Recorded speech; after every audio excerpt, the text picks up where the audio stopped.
ഋഷിക്ക് ഒട്ടും ക്യാപ്റ്റൻ ആവാനായിട്ട് താല്പര്യമുണ്ടായിരുന്നില്ല. ഉത്തരവാദിത്തം ഏറ്റെടുക്കാനായിട്ട് അവിടെ ഋഷി തയ്യാറായിരുന്നില്ല. പക്ഷെ നിവൃത്തികേടുകൊണ്ട് ആണ് ഇപ്പോൾ ഋഷി ക്യാപ്റ്റൻ ആയത്. അതിനുശേഷം അൻസിബ വിളിച്ചിട്ട് പറയുന്നുണ്ട്, ക്യാപ്റ്റൻ ആയി കഴിഞ്ഞു, ഇനി ഇവിടെ നീയെ ഒന്നും നോക്കിയിട്ട് കാര്യമില്ല, വളരെ ആത്മാർത്ഥതയുള്ള ക്യാപ്റ്റൻ ആയി തന്നെ ഒരാഴ്ച നീ നിൽക്കണം, അവിടെ ഒരു കള്ളത്തരം കാണിക്കരുത്, ആരോടും പക്ഷപാതം കാണിക്കരുത്, നല്ലൊരു ക്യാപ്റ്റനായിട്ട് തന്നെ നിൽക്കണമെന്ന് അൻസിബ വിളിച്ച് ഉപദേശിക്കുന്നുണ്ടായിരുന്നു.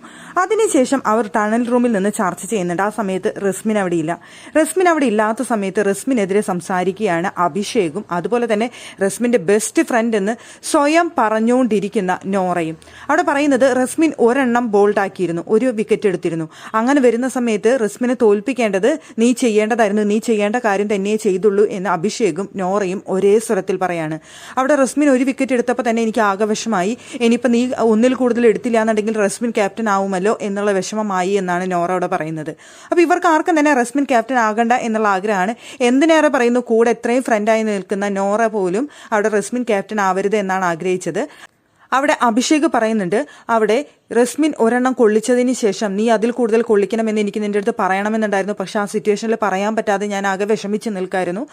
അപ്പോഴാണ് പിന്നെ നീ ഒന്നിൽ കൂടുതൽ കൊള്ളിച്ചത്. അതുകൊണ്ട് ഭയങ്കര സന്തോഷമായി, നീ തന്നെ ക്യാപ്റ്റൻ ആവണമായിരുന്നു, നമ്മുടെ കൂട്ടത്തിൽ നിന്ന് റസ്മിൻ ഒരിക്കലും ആവരുതായിരുന്നു എന്നാണ് അഭിഷേക് പറയുന്നത്. അഭിഷേക് പറയുന്നതിന് മുമ്പ് തന്നെ നോറയും ആ ഒരു വാചകമാണ് പറഞ്ഞത്.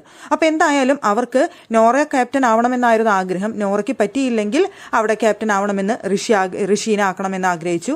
അവിടെ അഭിഷേകിനെ ക്യാപ്റ്റൻ ആവാനായിട്ട് ഒട്ടും താല്പര്യമുണ്ടായിരുന്നില്ല. അഭിഷേക് 6 ബോളും പുറത്തേക്ക് എറിഞ്ഞു കളയുന്നതാണ് നമ്മൾ കണ്ടത്. എന്തായാലും ഇപ്പോൾ ഋഷി ക്യാപ്റ്റൻ ആയിരിക്കാണ്. ഇപ്പോൾ ഒരു ഗംഭീരമായ ചർച്ചയാണ്, ആരൊക്കെ പവർ റൂമിൽ വരണം, ആരെയൊക്കെ പുറത്തിടണം എന്നുള്ള ഗംഭീര ചർച്ചകളാണ് അവർ നടത്തിക്കൊണ്ടിരിക്കുന്നത്.